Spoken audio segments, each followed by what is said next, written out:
to the big subject, which is like, what is really best for our people? That's kind of like the big question, which is at the heart of it all. Because, people have conversations about this topic and, they talk about the tax dollars, and they talk about the wars. And, really, it's really scratching the surface. The fundamental question is, if Brett Stevens and a rabbi can ask the question, is Trump good for the Jews? And is he good for Israel? Why can't the Americans say, what's good for Americans? Is he good for us? And that exactly. We almost need our own PACs, which I actually really respect that you challenge Trump. I mean, I'm probably going to vote for Trump because he's so much better than Kamala, but I love the fact you had the balls to stand up to him and call him back. That was not popular. I mean, you got a lot of hate for that and still are, but these guys need to be called out. And I've called him out too, and I've lost thousands of followers. When I first criticized Trump, lose thousands of followers. But I'm always going to speak truth. And that's what I can tell you the same way. We might not agree on every issue, but we're going to speak truthfully to each other. And more people need to do that. Is Trump? Beyond criticism, we all wanted Trump to be that guy. But what if Trump just isn't that guy? It wouldn't be the first time someone has fooled us, and definitely won't be the last. Absolutely. Well, and it's not worth doing anything else. I mean, lying on behalf of who or what. With Trump, at the bottom of it, like with everything, it's just about politics, and I explain it this way, because a lot of people say I'm with Kamala. I'm not with Kamala. No, I'm not a Democrat. Yeah, she's terrible. I would never vote for her. But I'm not going to vote for Trump just yet because I don't agree with a lot of the things he's saying. And people say, well, if you don't vote for him, you're going to get the Democrat. But it's like, let's talk about how politics actually works. Miriam Adelson gives Trump $100 million. And Trump is going to do what Israel wants. Yep. And why? Because Miriam Adelson, representing the political interest of the state of Israel, has given Trump what he needs. They made a deal. He needs money. She gave him money. Now he's going to use political power to benefit her. That's what politics is really about. Yeah. For all of us, politics is about arguing with your neighbor about whether the Democrats or the Republicans have better presidents. And we vote for them one way or the other. So when I go out there, because I said, Trump was just getting worse and worse.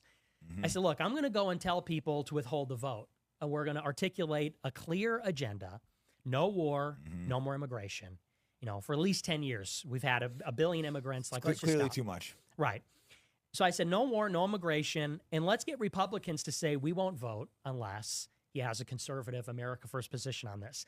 People said, well, you're going to make them lose. It's like, well, how is this any different than what Miriam Adelson is doing? Because all we're doing is going to Trump and saying, we could give you 20,000 votes in Michigan, which is what you need, but we need something in return. I agree. I think we need to hold him accountable. And Adelson, like I said, her husband is a traitor. I saw him giving a speech saying he served in the U.S. military, but he was shameful because he wanted to be in the IDF. Yep. That means he represents Israel, not America.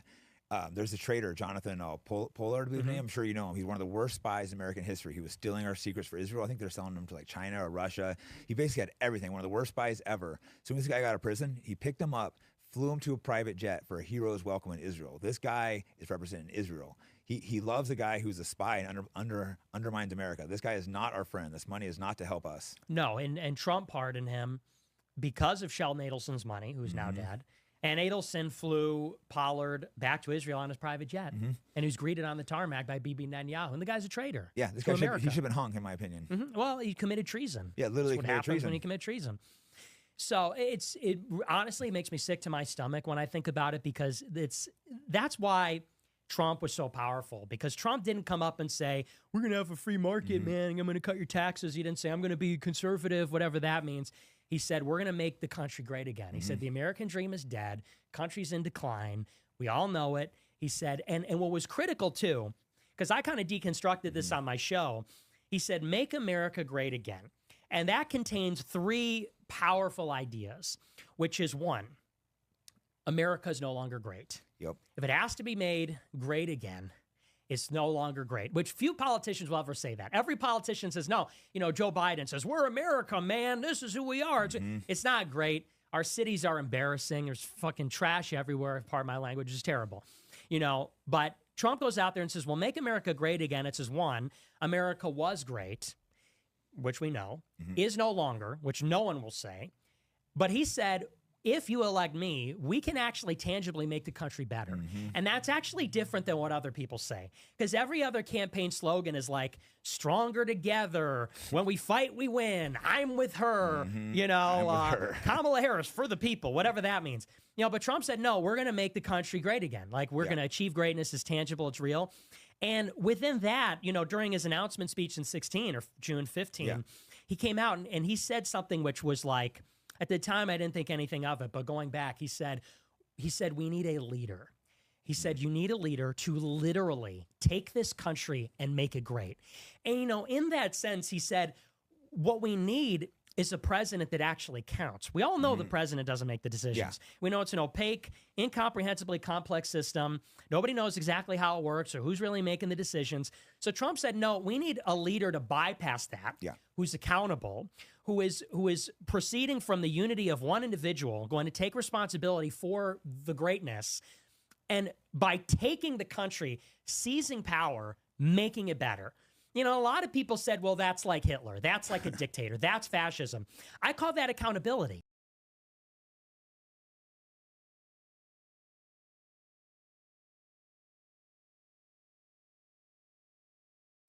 I prefer, if the president's in charge, good. We know who to blame. We know who's responsible. And let's empower that person to make the country better instead of unaccountable bureaucrats, hedge fund managers, unelected people. You know, we don't even know who's making or passing the laws. They don't write them. Biden, yes. They don't read nothing, them. They don't know what's in them. You Yeah, know, who, the think who are tanks, doing these things? the It's think crazy, tanks right? write They just them. hand them these like giant things. They don't have to read and just sign them. It's absolutely insane. It's an 8,000-page omnibus bill. It funds the whole government. None of them could possibly read it. You know, so Trump said it was really a message about efficacy. He said, I'm going to go in and, you know, it's one of my favorite speeches. I've been quoting it all the time lately in October 13th, 2016 in West Palm Beach, because he gave a few speeches that day. People should look it up. I'll go have to look this up. It's the best one I ever. love Trump 2016. It was magic. You will literally it's like the best thing you'll ever watch. And they all called it anti-Semitic because he goes out there and he's like, he said, this election will determine whether or not we, the people, retain control over our government, or whether we have only the illusion of democracy, but are actually controlled by a small handful of global special interests rigging the system. Wow. And it's like, if that's not and they like call that anti-Semitic? a shot of espresso, like that's like a shot of adrenaline. Because you watch like Kamala and she's like, hey man, like Trump's a bully and like we need to bring people together, not like drive them apart. And Trump's like, you know, we have an illusion of democracy. We're controlled by global special interests, because that's real. It's real and it's true, and it cuts to the heart of the matter, which is that we don't have sovereignty. We don't have a government of, by, and for the people. How can we expect them to do anything for us?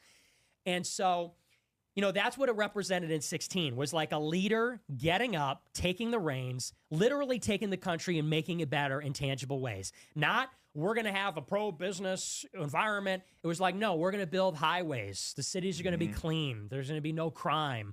We're not going to have all these legal immigrants coming in. Like, we're going to be a serious country. And that is what was so exciting about it.